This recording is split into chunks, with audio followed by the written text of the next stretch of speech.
Woods. If you have not followed his Triple H Horse Racing podcast, you are missing out. It's one of the best podcasts in the country.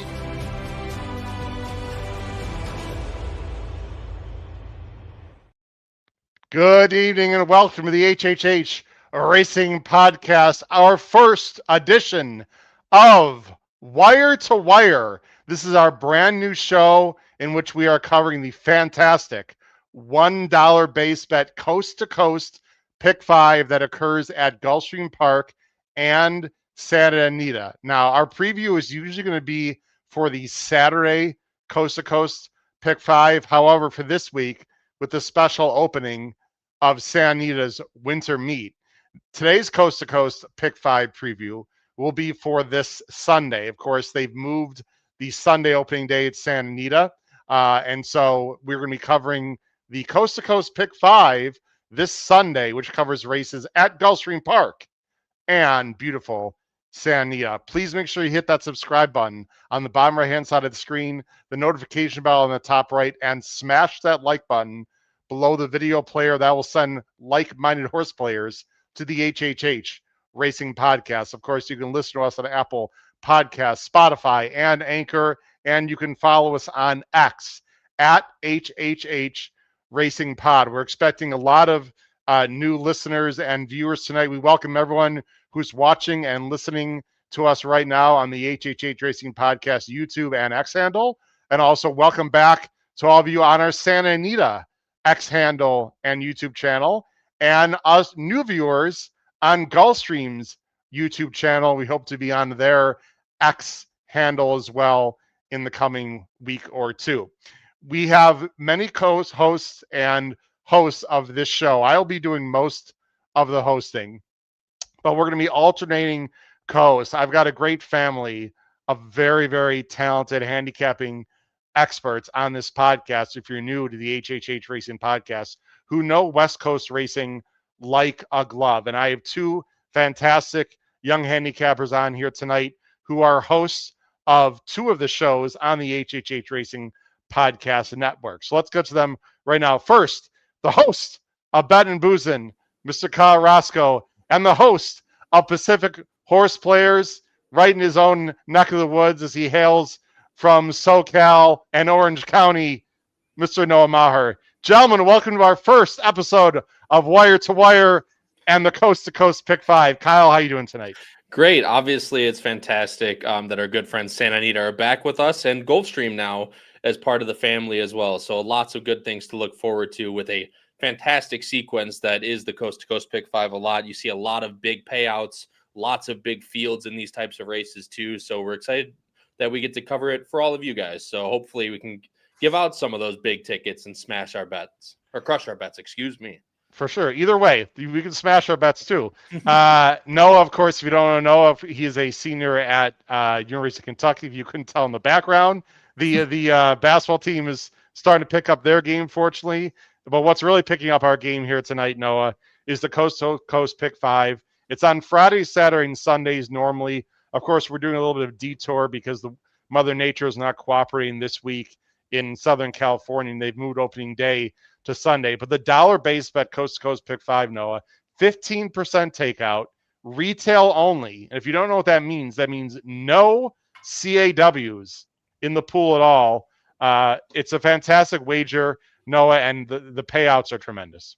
Oh, yeah, they definitely can be on a day-to-day basis, and I look forward to playing these just because, like you said, CAWs aren't part of the equation, and you get a little good mix of some Santa Anita races and some Gulfstream races. Now, I know Sunday opening day at Santa Anita is going to be a great card, and we're covering some of those later races on PHP right after this, so if you want to go ahead and check that out, you can. But even the races that we got here within this sequence at Santa Anita are some doozies as well, and you get your good mix out down in Cal's neck of the woods in South Florida. Absolutely. And if you didn't quite hear that carefully, Pacific Horse Players is on soon after this here as we're filming Tuesday night. It's going to be on at, was it 8:30 Eastern, correct? No, 8:30 Eastern.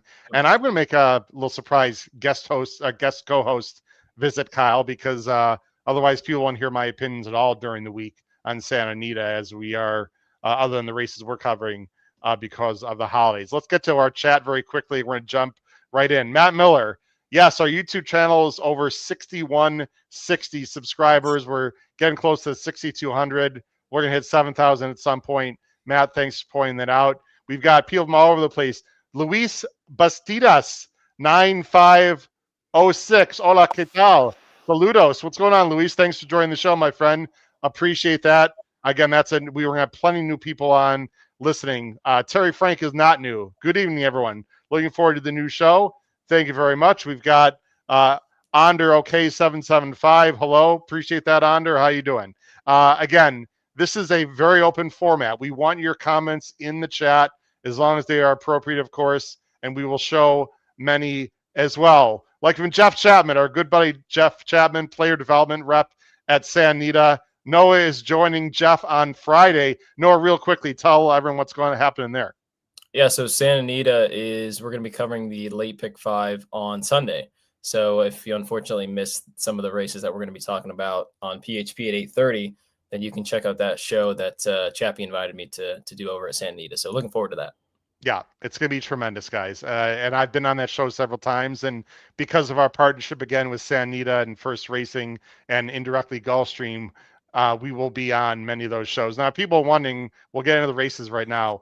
What happened to Great Race Plays? If you're familiar with our podcast, myself, Pete, and Paul had a show called Great Race Plays, which covered the late pick 4 on Sunday. But we've now shifted that after talking with Santa Anita, and we've shifted that now to the Coast to Coast pick 5, which we're very excited to talk about and just change the name.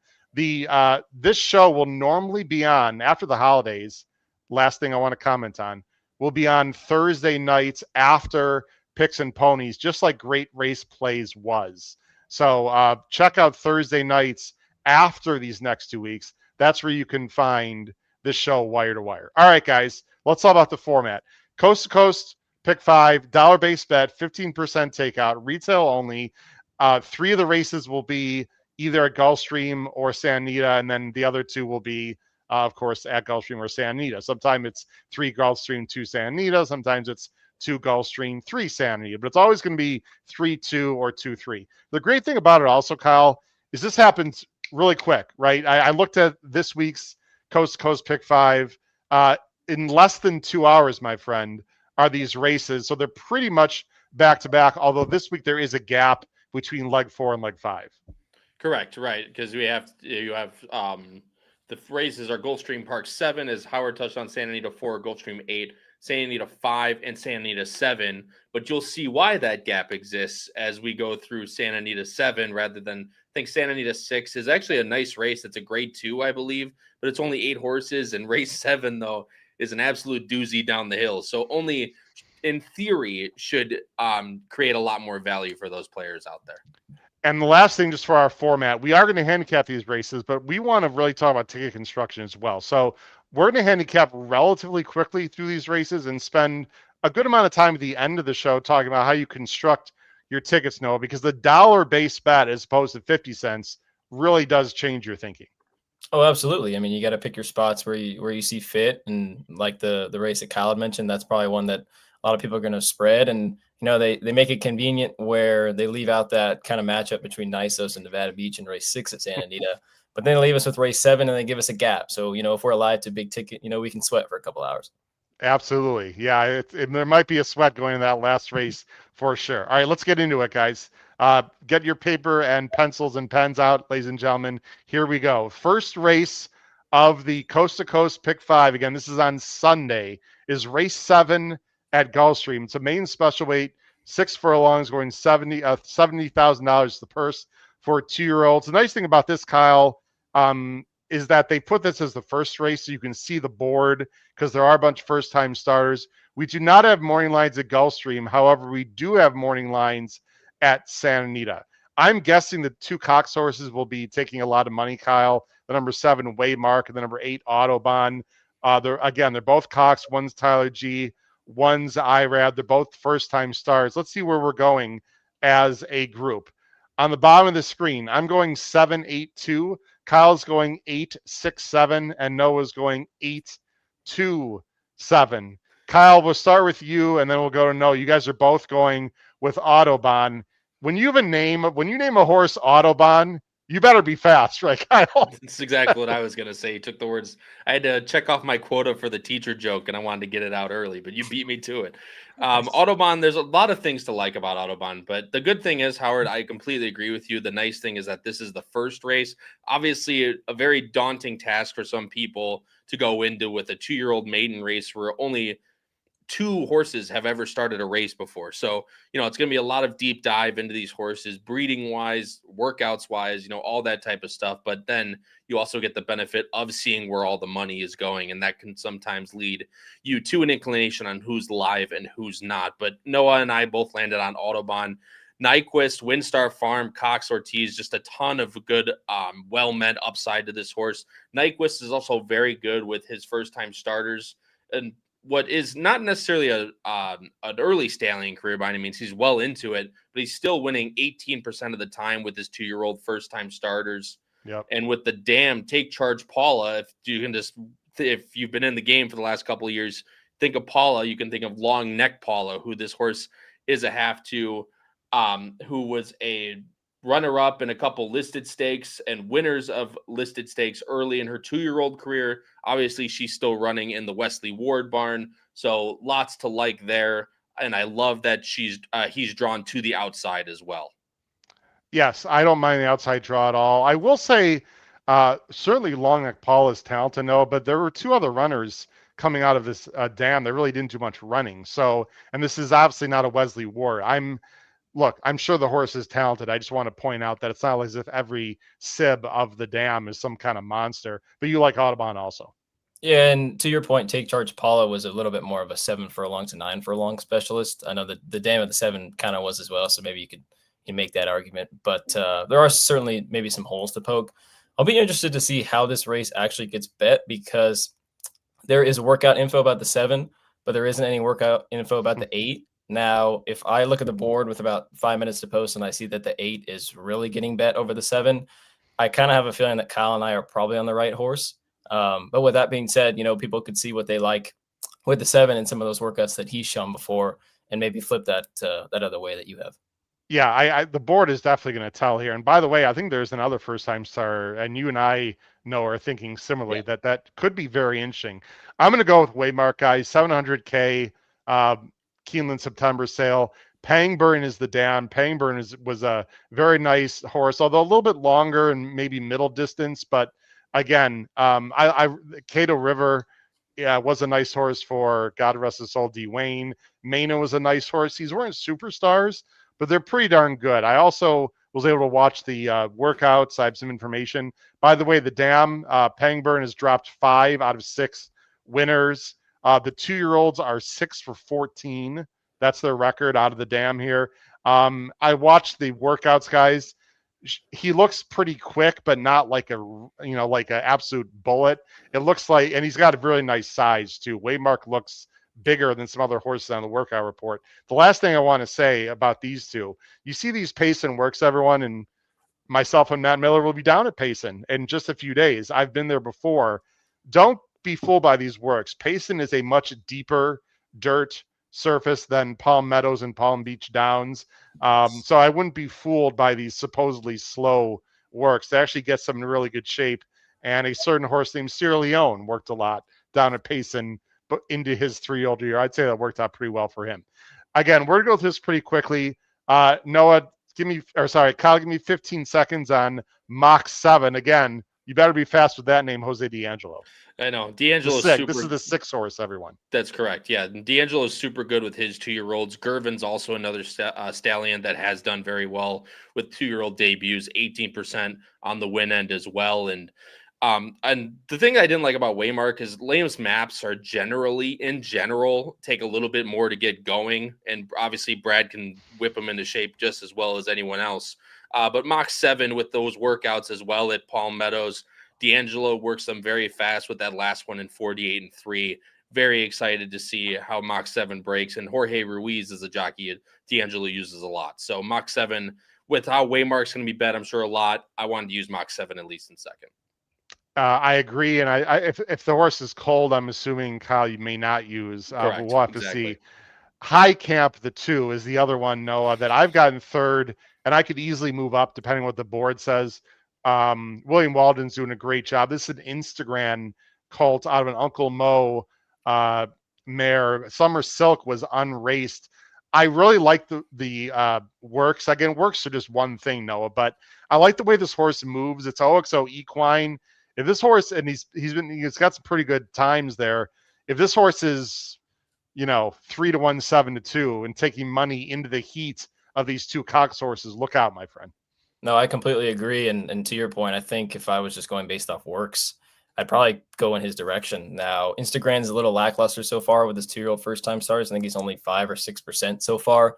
And the dam side is a little more rowdy than maybe the 7 and the 8.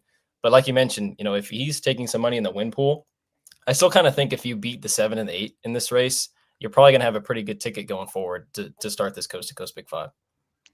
No doubt. We'll see what the board looks like, and we'll talk about our ticket construction as we go along. So very interesting first leg of this pick 5. All right, let's go on to the next race. The next race is, I'm flipping back and forth, of course. The next race is Santa Anita on Sunday. Now, this is race 4. And what I like about this pick 5, Noah and Kyle's, a bunch of these Santa Anita races, I think 2 out of the 3 are not major stake races, which is actually very interesting, but they're not easy. That is for darn sure. So let's go ahead to Santa Anita here, race 4. So I got to go back. So I was looking at something else for picks and pony, or sorry, for Pacific Horse players. Race 4, here it is. Big field of 13 Calbreds. Optional allowance on the dirt, 6.5. The optional tag is 20,000. We do have morning lines on the side. And like I said, it's completely wide open. Morning favorite is the number 2, Rizzleberry Rose for Urton and JJ Hernandez. Let's see where we're going here with our picks. Oh, look at Kyle in a wide open field, as Kyle would like to say, so based, my friend. How'd I do? Was that used correctly? Beautifully done. I'm going 3-12 too. So is Kyle. How about that? And Noah is going 2-10. 12. Let's go to the chalk eating weasel in a 13-horse field. The guy all at the bottom of the screen, Rizzleberry Rose. This is a logical 3-year-old filly, Noah. Yeah, she makes a ton of sense. And I actually bet her last time. I didn't really think her trip was really all that ideal. I didn't think she ran all that efficiently in that race. It was her, Crystal Clean, the winner, and then the 6 in this race, who is Timekeeper's Charm, who were kind of the first 3 vying for the lead within maybe the first furlong and a half. And Rizzleberry Rose, she didn't really check out of there, but she kind of steadied back just maybe half furlong, 3/4. Totally agree. She's the 4 here, and she wanted to be 4, and then you're right. She had to steady back ever so subtly, but she did lost a little position. Well, I'll bring it to that spot, and you can talk about it, Noah. Yeah, so she's the 4 in this race, and the winner's the 7, Crystal Clean, who maybe broke a little bit better that day and maybe kind of forced the hand of Rizzleberry Rose in this race. But the jock on the 3 kind of decided to go as well. I think that was Tiago Pereira that day. And the 7's, trying to cross over from the outside and gets put kind of in a tight spot there. And then you'll kind of see in a couple seconds. Asking very aggressively. Trying to get after her to kind of get back on the flank of the 7 and get her in position. So I didn't really love that she had to do that. And I thought she, had every opportunity to maybe fold after that. But she fights on. Crystal Clean kind of kicked away a little bit, but she really fought on well, I thought. Only lost by 3 parts of a length that day. I mean, she's gaining there. The 3 is kind of running in place. The 1 made a little run late, but just like the way that she fought. We'll talk about the pace scenario a little bit. I thought it was a little murky. There are some horses that like some forward position, but I don't think there's a real clear pace setter. And I think if they let her go, I think she's a tough one to beat. Now, if there are some defections, like the 10, maybe the 12. I could see some scenarios where I maybe single her on some tickets and try to separate myself. Wow. I noticed that little. It's not a study, but it definitely affected the horse. And by the way, the horse that she lost to was 3-5. Yeah. So people are thinking, well, she should have gone by. Well, I don't know. The horse was 3-5 that she lost to, and she's going to be forward. She's going to be a good spot. You expect her to take another step forward again. I do as well. I like her. I've got her in 3rd though, because the other 2 I'm interested in 2 others. Let's start with the horse that we like the most, Kyle. And I haven't thought about my spot plays on our tip sheet, but this might be one. And it's a little bit risky in a big field. But this horse is not only logical, but practical because she's Miss Practical. A practical joke filly out of a Leroy de Sanamo mare. So you think maybe turf at some point, and she was on turf in her second start, coming off a long layoff, though, for Carla Gaines. But Barrios stays on, Kyle. Yeah, and the horse is working very, very well. The last workout of basically 1 minute flat, 5 out of 63 should show you that Carla Gaines most likely has this horse ready to go. And yeah, that's what I thought, Howard. But Practical Joke obviously does very well with his dirt sprinters, by far his best division. And Hector stays on. I think that's the number one thing to take a look at with her. And Carla's perfectly fine off of a 180-day plus layoff. I know it's closer to 8 months or over 8 months as compared to the 180 days, but she does fine with this type of layoff. Obviously, it's a little bit of a risk to try and take a horse like this in a wide open, a 13-horse field, but you're going to get paid to find out. Most likely it's going to stay at that 9-2, 5-1. If she goes lower than that, obviously I take that as a very good sign that this horse is ready to go. And in a race that seems wide open, Howard, I mean, if she wasn't off the layoff, I probably would be singling, maybe not singling, but at least going too deep just because of how much, because when Noah said that the pace scenario is murky, I think there's a lot of horses in this race that maybe not be too fast early, but I feel like there's a lot of horses that want to be forwardly placed, and I feel like that could hurt the two Rizzleberry Rose, and you see the 2, 9, and 10 are all up on the Timeform US pace projector. The 3 of ours, Howard, is in the back, and if she's somewhere mid-pack, I like our chances in this race.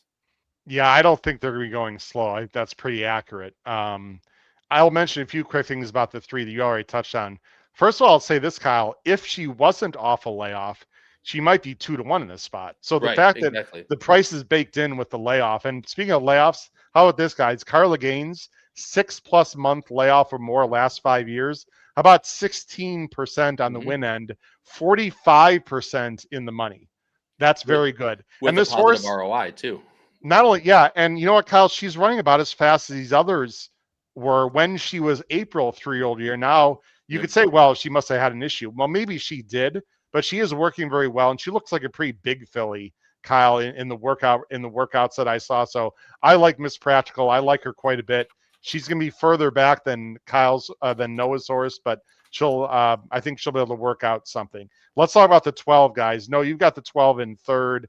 Kyle and I have a horse in second. Noah, Diva Cat was almost my top pick. I thought about it quite a bit. She might be wide, and she's already a 4-year-old. Those 2 issues caused me to put her second, but she's another logical contender for IRAD in one of many very talented jockeys in the ride this Sunday at the Great Race Place. Yeah, I'm going to have her on tickets just because I can envision her getting a pretty good trip regardless. I know she debuted for a tag, but she beat a horse in Mayakama who's actually turned into a decent turfer for Jeff Mullins. And then she was off for a while. In her last race, I know she got pretty much a definition of a perfect trip in that race, but they didn't really go all that fast. And the horses that she was within 3 parts of a length of are pretty decent horses. And that was Open Company. Now she drops back to Calbreds, which somehow in the condition, she's actually Kentucky bred, but there must be some kind of quirk in there that allows her to be eligible for this race. So, I've got her on tickets. I actually had your 3. I've got 2, 3, 10, 12 in here. I was just kind of going back and forth between the 3 and the 12, but 3 makes a ton of sense. And Clubhouse Bride's in for the 20, not protected. She's logical on the outside with Tyler Bays. I didn't know what to do with her. I just decided to sort of toss her, Noah, but I understand where you're going with this 4-year-old filly. Yeah, I think she's just, one of those that she's going to be very forwardly placed on the outside. I don't know what to really make of this. Andy Mathis is okay first time off the claim, but actually on DRF Film Relator, you can look at second off the claim. And funny enough, he's actually 34% second off the claim within the last 5 years, which is, just kind of an odd stat, something that I don't really look at a ton. But with that being said, she was more of a filly earlier on in her career where she needed to kind of be pushed to the lead. And now she's kind of learned to settle. Her win 2 back I thought was pretty decent. She's had some good efforts here at Santa Anita. So second off the bench, I thought you were going to get at least 10-1 on her. So I wanted to include her. Two horses I'll mention quickly. Move on, guys. I'm going to be using this 9, Cayucos. I know that she looks like a complete speed and fade type. There's two things, guys. First of all, she's been involved in very fast fractions, number one. Number two, I am not going to doubt Mr. Mandela and Fresu with a horse, guys, that logically could get loose. Now, can she get the distance? Blah, blah, blah. She's off a layoff. She's working very well. She's bred well. And this horse is a price. So I'm going to be using the 9 Cayucos because in this kind of field, Kyle, I wouldn't mind someone just out there on the lead and maybe can wire them. The other horse that none of us are using, but should take some money is Wish They All Could Be. I love the name, guys. If you look at her 2, 3, 4, 5, 6, 7, 8 races back, they're 2 to 3 legs better than this entire field. That's not even debatable. But we all don't like her, I'm assuming, because she's in for 20, and she was awful last time, Noah. I know it's low sal and weird things happen. I just don't like the vibe on this almost 8-year-old. I guess we all agree. I guess I'm looking for a little affirmation and a little pat on the back for myself and Kyle, Noah, that we're not using the 13. No, I'm not using her either, so I completely agree. Her whole career, she's faced basically open company. I mean, you can see her last 7 or 8 races, but, at a 7-year-old at this point, I have to imagine this is probably the last race of her career. So I would think that they're just kind of trying to get her in a spot that maybe she can win. So I don't know. I didn't love the vibe with her. Yeah, I completely agree with you. Let's go to the next race. We're going back to Gulfstream. We're going to go to race 8 at Gulfstream Park. Bring on the screen right now. It is, to me, a difficult turf race. Claiming 17.5, mile to 16th. The rail's out 17 feet, so the rail is much closer to the inside than it has been recently. It's a field of 8 with a mix of 3 and 4-year-olds. Let's see where we're going in this race. I'm going 7.65. Kyle's going 5.76, and so is Noah. How about that? Noah and Kyle, so base, my friend. So base. 5.7. Looks like just 5, 6, and 7. Maybe I'm using too many horses. Kyle, let's go to you first. You're going to go with Murabeh for Safi and Micah Husbands, who I thought ran very well last time. Yeah, and this is honestly one of my bigger opinions of the sequence. That is not someone that's 3-2 or whatever. Obviously, that's a little bit. If you already looked at this sequence, that's a little bit of a giveaway for what I'm going to say for the next race. But Murabeh last time out, I thought ran really good, and that was off of an over 3-month layoff as well from July. Obviously, I understand with the class drop and everything else in that, but there was a quick pace last time, especially on the Gulfstream Park turf. I understand.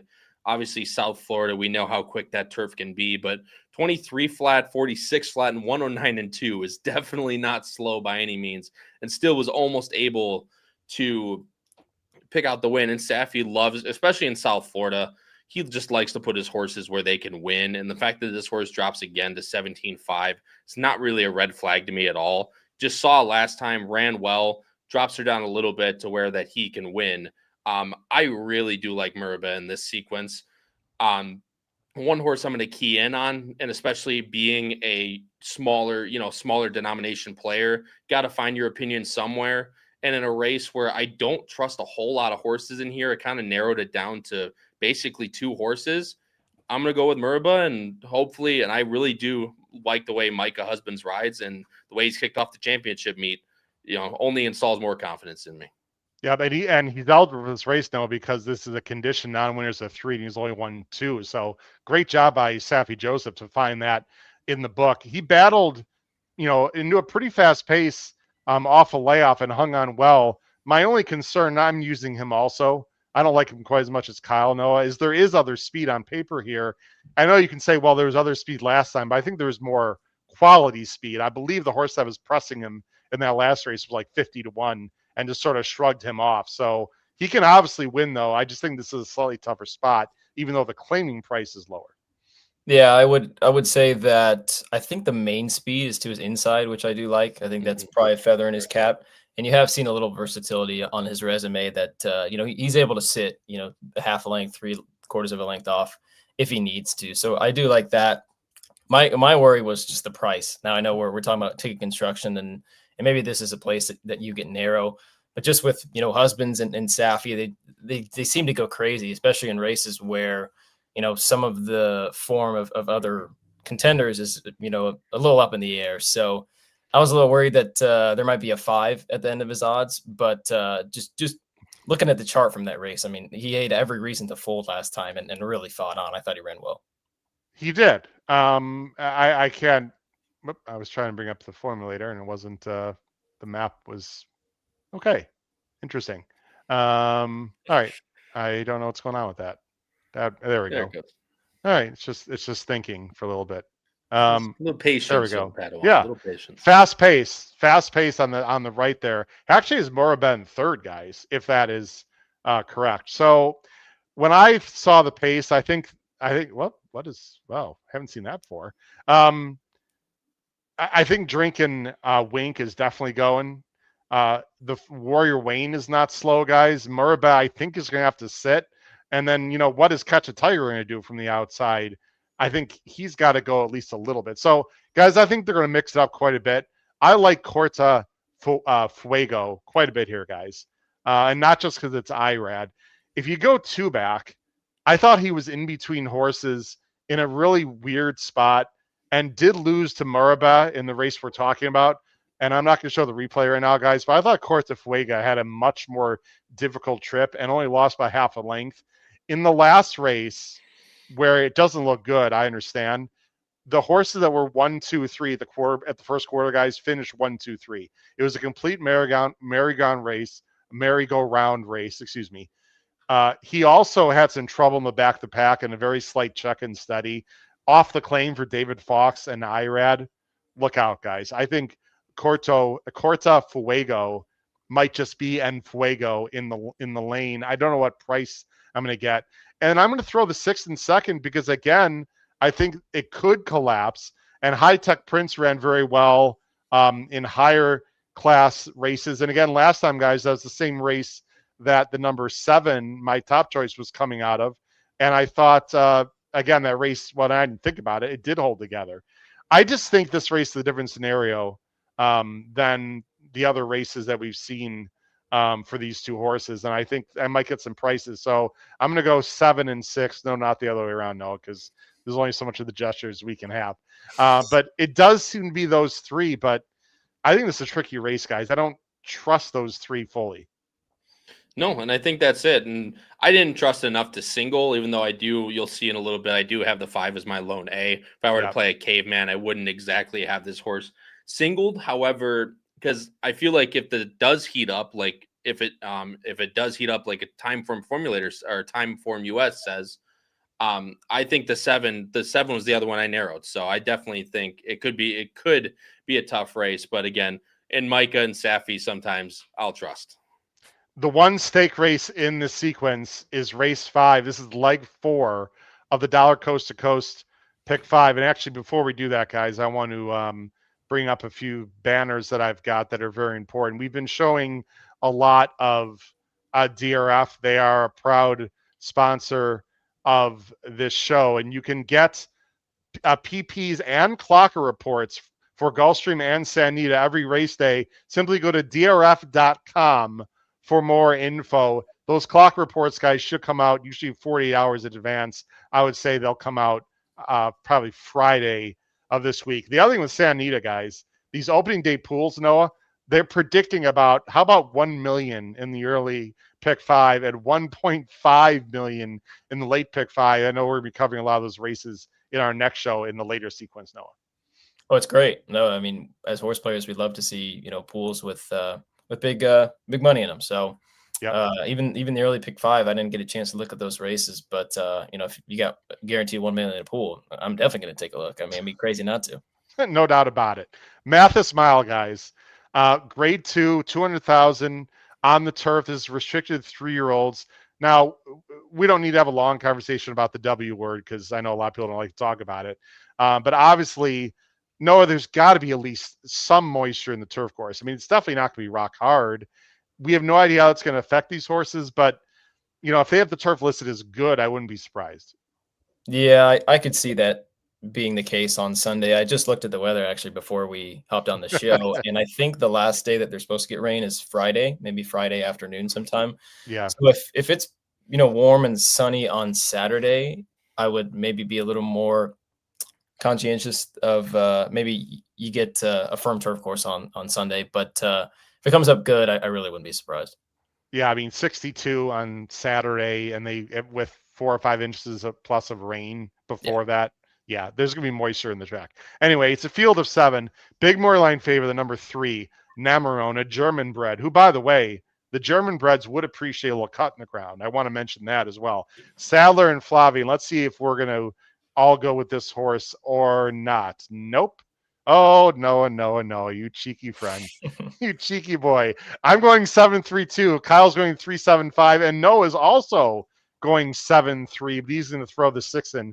Kyle, you're on an island, my friend, with Namarone. I think Noah and I would agree this is probably the horse to beat.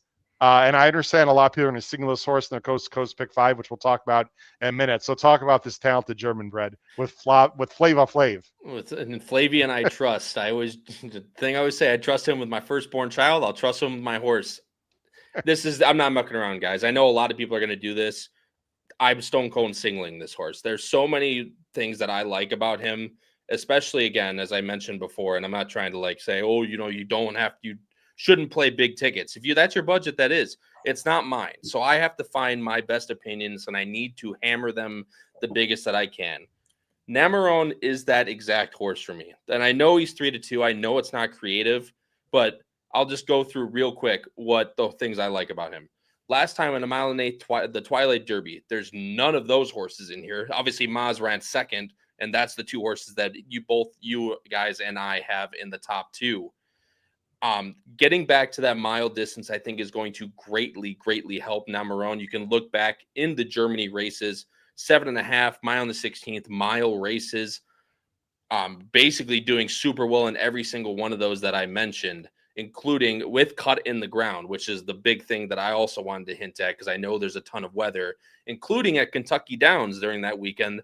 There's cut in the ground at a mile, even though we know that plays more like a mile 16th, mile and 8th at Kentucky Downs with all the hills. Get Flavien back aboard here. He was on for that Kentucky Downs race. Just a lot of distance, cut in the ground. Flavien back up. Again, it's not that you're going to pay the price for it at 3-2, but I'm not mucking around. I completely understand why you guys are going with the 7, but you also get the equipment change on the 3, which after last race got to the front, kind of was one of those horses that kind of looked like he lost focus, then backed up. Could be a combination with the distance as well. Just all green go for me on Namarone. Yeah, maybe he hit the lead too early. Maybe he just doesn't want to be forward. But with the blinkers on, there's not a lot of speed in this race, Kyle. I wouldn't be surprised if Flavien just sends and just goes to lead. What I didn't like is he was late to switch leads in that last race. And I don't know if the blinkers are on to create more speed or just to prevent him from being as goofy as he's been, but he's very talented. And, he also ran very well to Plensa in the hills and valleys of Kentucky Downs, as you mentioned, and Giacoso, who came back and won a stake race to my chagrin at Churchill Downs and prevented me from going to the NHC. Anyways, we're not going to cry over spilled milk. I did enough of that earlier this week on a different show. Noah, very logical contender, Kyle, and I like the pick. You and I are going to go with Maz. I'm going to let you talk about this horse, Michael McCarthy, Jose Ortiz to ride. This is also a talented, this is actually a gelding with European breeding, turning back in distance. Yeah, and I think you can make the case that he's kind of getting better. And I know he's a late season 3-year-old, but just some natural progression. I thought his win 3-back when he went a mile was pretty impressive. Now, I know there was a big long shot leader that separated from the field. You could see he was 12 lengths back at the first call. But boy, he closed well, and the rails were way out that day, which typically is not super favorable to horses coming from way out of it. So I liked his race there. And there really wasn't anything wrong when he kind of beat Namarone on the square, I kind of thought, in the Twilight Derby. I know he got a pretty good inside trip, but Namarone did too. And, I thought both ran well. I would maybe give the nod to Maz if I was, had a gun to head and had to say which horse ran the better race that day. And then last time, Howard, I'm sure you saw this too. It says saddle slip in the comments. Boy, I thought that made a hell of a difference. He was trying to run late.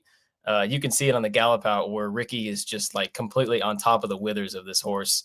And he galloped out well. And I thought you could really make an excuse. It's just something that not a lot of people will key on trouble and certain things like that. But I think something like that could make a big difference. The one worry was he's going to be a little too far back, and I don't think there's a ton of speed in here. And it's a mile, so he's probably going to have to time it right. But you get Jose, who's been riding some nice horses, like we saw him ride Journalism in the Classic this year. So Jose's got to time it right, but I think he's plenty talented. I agree with everything I brought up. Shout out to Razor. What's up, Razor? Does a great job with his show. Very popular horse racing show. Check out Razor. Everyone is watching our show tonight. Appreciate it. I don't have too much to add to what you said. No, this is just more of a in Jose Ortiz I trust situation. That last race wasn't going to work out. It was a very slow pace. Salamis is very talented, and he just never didn't have. It was very slow, and it was a mile and eighth, and it was tougher horses. And this is he absolutely beat Kyle's horse on the square two back. I don't even think it's any question. My concern is the pace scenario, but in a weird way, because it's a mile, Noah, and not a mile, maybe they will go a little faster early. And he's just got a wicked close, and he's going to be. What are we talking about here, Kyle? 7-5 versus 3-1. I mean, I think more than 3 times the price on Maz, in my opinion. He's 5-1. Actually, we host fail. We didn't. The morning lines actually are not up on there, but they were on Equibase, right? Or they should have been. Yep. Yeah. 3-2 versus 5-1. I think Maz will be second choice over Tempest Volat and Friendly Confines. Great name, by the way. But Maz is going to be 4 times the price, Noah, Kyle, at least. Yeah, and that's obviously the thing that'll attract a lot of people to Maz, I think, because not only you're getting the shipper coming in, Jose Ortiz coming aboard, but also the fact that he did beat Namarone last time out. I think you'll get a lot more money on that. I think, 3-1 is probably fair on what you get on Maz. Let's get to the last race. Thanks everyone for watching, and then we're going to spend. So this show is usually going to be about 1 hour. We'll try to keep it less than that, but it's our first show tonight, and we had to introduce some things. So we'll go about an hour here. The last 10 to 15 minutes, we will deep dive into ticket construction. You're watching the HHH Racing Podcast. I'm your host, Howard Krauts. I'm with Kyle Roscoe and Noah Maher, both hosts on our network, guys. The last race is a tricky one. It's down the hill. I'm sure it will be down the hill, but I just want to say this, just in case, if there's a turf race that's taken off, it would be this one, because they're very careful, Noah, about going down the hill with horses slipping on that, turn around the bend. They're just very conscientious of that. I'm not saying it'll be off the turf. I'm just saying it's not completely out of the realm of possibility if they get a ridiculous amount of rain this week. But let's go to it right now, and I'm going to bring it up here in just a second if I can get to it. Here it is. Race 7, 6.5 down the hill, allowance optional, 50K, field of 12. Well, how about that name on the number 12? How about that? When I saw that name, I was like, wow, what is that horse doing here? 2 AEs that would run. Sneaking Candy, the number 2, is a first-time gelding. The sophomore line choice, the number 1, Anmer Hall for Erden and Fresu, not protected, in for the 50K. Let's see where we're going. I'm going 1-7-10. Kyle's going 1-3-10, and Noah is going 7-1-6. A lot of 1s and some 7s and other horses. Noah, I like your thinking, my friend. Yalkalef is a horse that is very inconsistent, but when he's good, he's really good. And Mullins claims the 7, 8-1 morning line. You're getting a price with Hector. That's a dangerous combination, my friend. Yeah, I'm a little worried that he's not going to be 8-1 compost time. But if you know anything about me, I'm a sucker for claimbacks, and Mullins lost him for 40 way back in March of this past year, and gets him back from Hector Palma the last time at the beginning of October for 50,000. And like you said, Howard, his form's a little dirtied up, but if you look at his form carefully, I know he hasn't gone the 6.5. I don't really think that's going to be a problem for him. But if they do switch it to the flat 6, he's got 2 94s and an 89, I believe, earlier on in his career. So I really don't have a concern that the one turn and the flat 6 at Santa Anita is going to be a problem for him. I do like the fact that Mullins has given him some time, too. Giving him some time to rest, gets back to a surface he likes and a place that he likes. If the 1 and 7 do not win this race, I'm probably going to be out of this coast-to-coast pick 5, but it's the last leg. So, I can maybe spread early and take my chances with the 1 and the 7, and that's probably how I'm going to play things. I like it. I noticed we have something in the chat, and Kyle, we're going to go to you right now because I know you got to leave the show to jump on a plane, actually. So we will not mention the airline that happened to change your flight last second, although we're not surprised. You're going 1-3-10. So very quickly talk about your top pick, who's also my top pick, Anmer Hall, and then we'll go right to your grid. Kyle, we'll let you go for the night.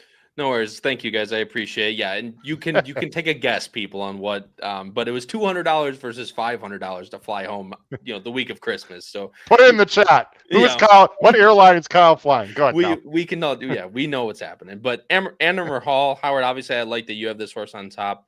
Obviously in for the claim, but kind of exhausted all his conditions now at this point. Went through the N1X, through the N2X, and this horse loves going down the hill, which obviously as a person that doesn't play Santa Anita every day, it's something I love to see about horses that win going down the hill. Almost a horse for course angle that I love to hit on. He's 4 for 6 at the distance, 5 for 6 in the money. Just a lot of things to like with Anmer Hall. Peter Urton, Frisu's been on him basically the last 7 times. Knows this horse like a glove and should get a decent pace to run into. I really do like Anmer Hall in this spot. However, no, I don't have him in there. And obviously, Howard, you have him second. I am using the 7 as well because I do really think cut back to 6.5 could benefit him a lot. New feature, guys, you probably don't know about there. You see it in the chat on the bottom right-hand side of the screen. I'll talk to you guys about that later. Terry said, enjoy Spirit. Interesting. Seriously, safe travels. We do mean that. We do mean that seriously, for sure.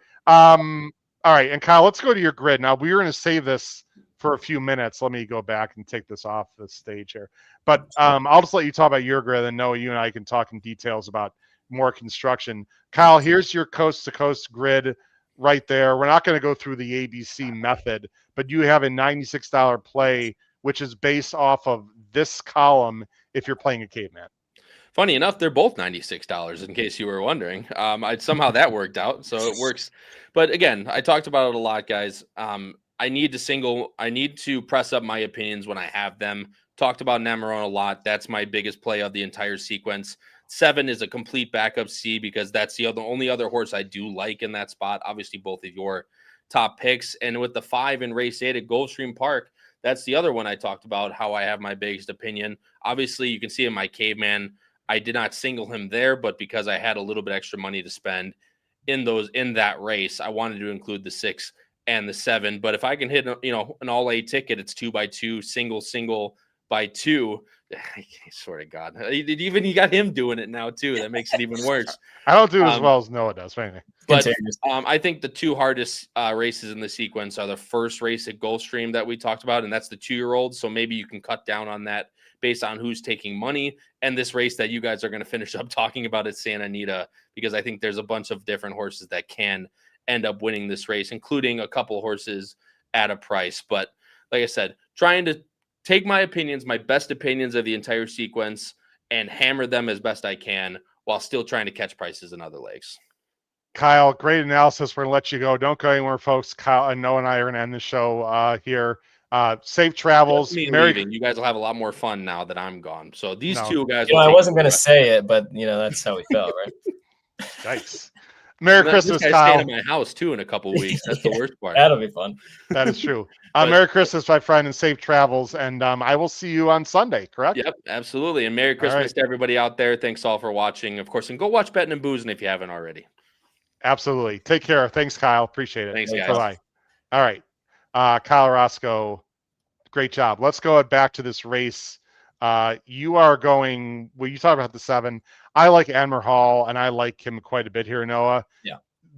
He fits. He's in for 50 because he's gone through his conditions. He's just the fastest horse in this race. I don't love the rail draw at all. That is a negative to me here, obviously. But other than that, he's got a little bit of layoff. He's tons the class. I'm going to take a stand here. You're going to see my ticket. Otherwise, I'd have to go 4 or 5 deep in this race. And so I like Anmer Hall quite a bit. You and I, there's many horses you could go with, though. I mentioned Seeking Candy, who is off the layoff, but probably has some talent. Winning Patriot, the 3, is turning back, as is number 10, Hot Rocket. I see them as sort of the same kind of horse. I don't love either one of them, to be honest. You and I snuffed, obviously I snuffed out the 7 also, Yakovlev, because he's got numbers that absolutely fit. He hasn't been down the hill that much, which is a little concerning, but I mean, he's got some big numbers and back class that it can absolutely fit here. And I think there will be some hitting up front, Noah, especially with the 10 in the race. Now, if there's some key scratches, I might feel differently. But yeah, you and I are both going heavy with the 1 and 7. Now, here's what we're going to do the last 10 minutes of the show, ladies and gentlemen.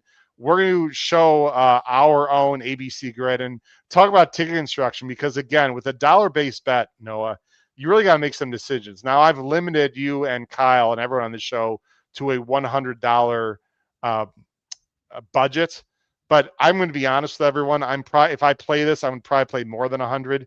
To me, Noah, anything less than 72, you're really walking into the Shark Tank, as a minnow into this massive pool that we're going to have here. And look, you can hit a ticket for $1 pick 5 of less than 60 or 70 or 80, but it's pretty damn hard unless you are really, really good with your selections. Yeah, and I think you got to know the tracks well. You got to, play to your advantages, and some of these races you look at first glance and maybe think that's a race that you can maybe narrow down or spread a little bit more.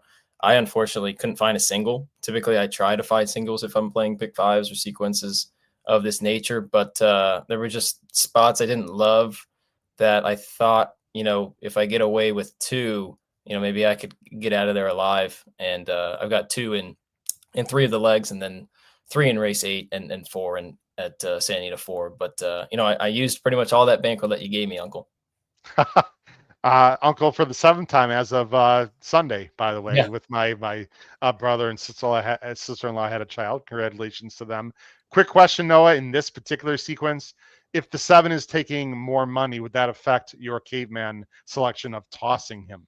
And if that's the case, would you use all 3? How much is the board going to matter to you in the first race? Maybe in leg 3, you go 2 deep and you go 3 deep in the first leg, perhaps.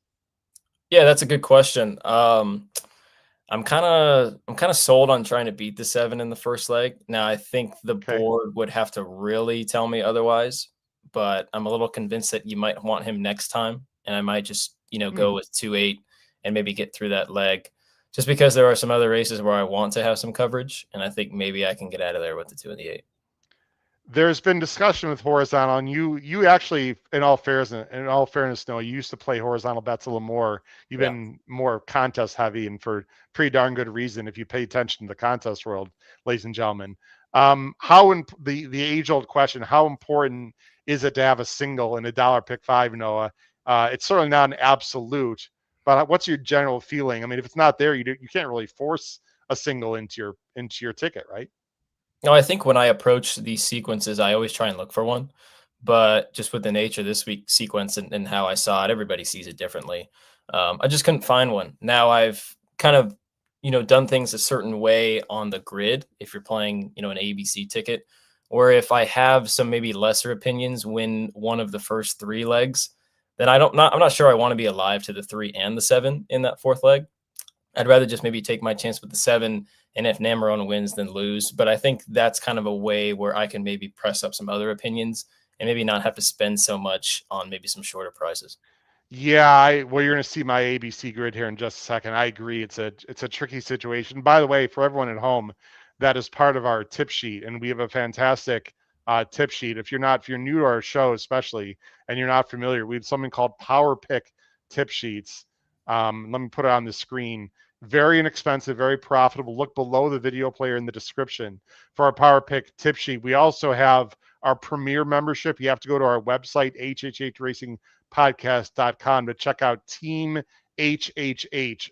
Almost 100 tip sheets throughout the year with special tip sheets, including packages for the Kentucky Derby and Breeders' Cup. Really recommend you look into Team HHH as well. Now, Noah's not seen my ABC grid, so I'm sure he's anxious at Howard Single, Maz, or Namarone. Do you go 2 deep? What do you do in the first leg? Here's what I would do right now, Noah. I like your 2, but I'd have to see the board. I'm just going to go with the 2 Cox horses. I'm going to go 4 deep in the second leg, mainly with a lot. I think 3 of the same horses, but I'd use the 9 instead of the 10 in case this one gets loose for Mandela. And then I'm really spready in race 8 at Gulfstream. It's probably the 5, 7 and 6 or one of those. But you know what, Noah? There's a bunch of horses in there that could step up. I I don't love the race. I'm very spready there. And just like you, man, I just couldn't single Navarone. The number 3. Yeah, Namarone. I don't trust him, and I'm not sure why. I just don't. I think the reason why I know is I think the 7's pretty darn good, and I don't want to lose to Jose Ortiz. I mean, at an okay price, right? So I'm going to go too deep there. I might change my opinion, and then because of the budget that I self imposed on myself, I would just single the 1, Anmer Hall. If I don't single the 1 the last race, Noah, I've got to go 4 or 5 deep. Although I do like Yakovlev, but I'm not fully convinced that Yakovlev is like the obvious second choice in my own mind. Now I know you feel differently, which is absolutely fine, but in my own mind, that's how I feel. Now I could single, the first time starting the first race is 6-5. Maybe I just single him and say, if he loses, I'm out, and then go too deep in the last race. But again, I'm not sold that the 7 in the last race, Noah, is the obvious second choice. So, I'll go ahead and show. Let me bring it back on screen to end the show here. I'm going to compare a side by side. I'm actually going to take out Kyle's here. Poor Kyle. Sorry, Kyle. Well, just so we can see ours together here, this is sort of in the middle of the show, and I'm going to go ahead and make this about 100%. Let's see if I can. Look at that, Kyle. See, I can do it. Not bad for an old guy, right? Okay. Here we go. So, Kyle, side by side, what are your thoughts when you compare our two ABCs or Cavemen? No, I like what you did. Kind of that spread early, skinny late kind of mentality.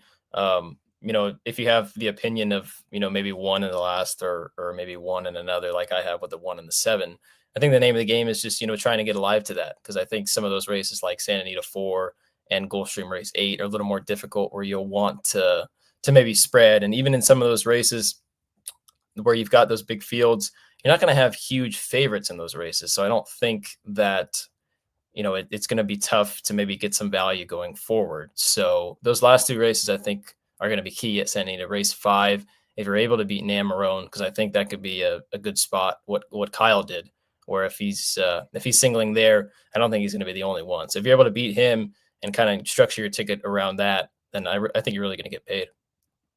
I agree. And again, you have to look at the board. You have to make decisions. And just from a pure math perspective, Noah, let's say I decide to single in the first leg. Then, of course, I can go too deep in the last race and spend the same amount. Or maybe I really like the 3 and 12 in leg 2.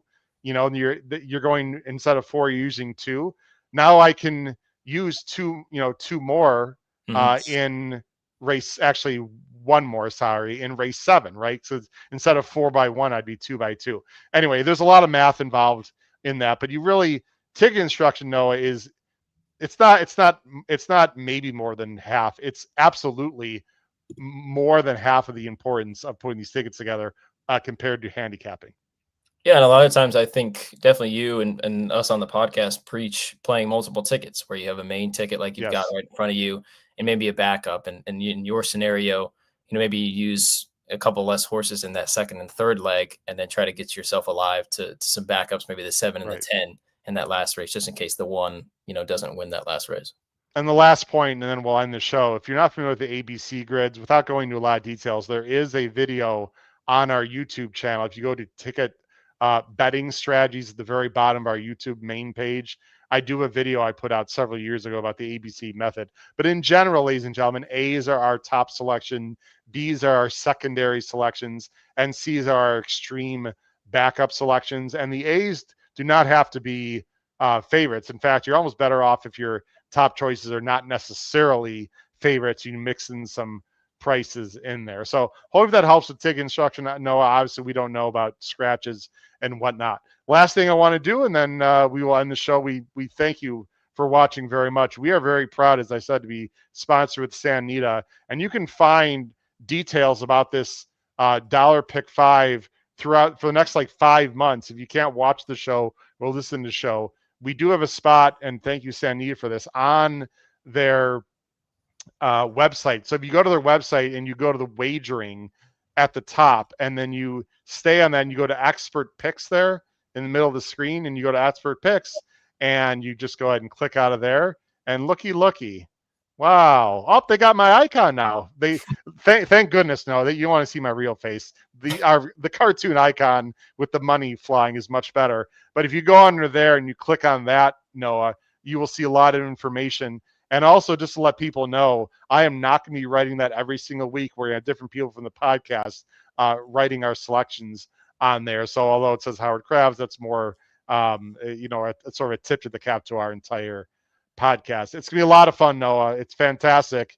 I'm very excited about this late pick 5, and just shout out to San Anita once again for the $1 pick 5. Let's just see a quick commercial about it right now. It's the first coast-to-coast pick 5. An attractive pick 5 sequence featuring Gulfstream Park. And Santa Anita Park. Player-friendly 15% takeout. A $1 minimum. Big pool. Huge payout. First coast-to-coast pick 5 every Saturday and Sunday. There you go. It's very exciting. No, we've got Pacific Horse Players starting in 30 minutes, so we're going to wrap up the show. Please watch it because we're going to talk about the late pick 4 and one other stake race on a big day. So for Kyle Roscoe and Noah Maher, this has been your host, Howard Kravitz. It's been our first wire-to-wire show covering the $1 coast-to-coast pick 5 at Gulfstream Park at Santa Anita. Crush your bets this Sunday. Take care, everyone. Have a great night. Bye-bye.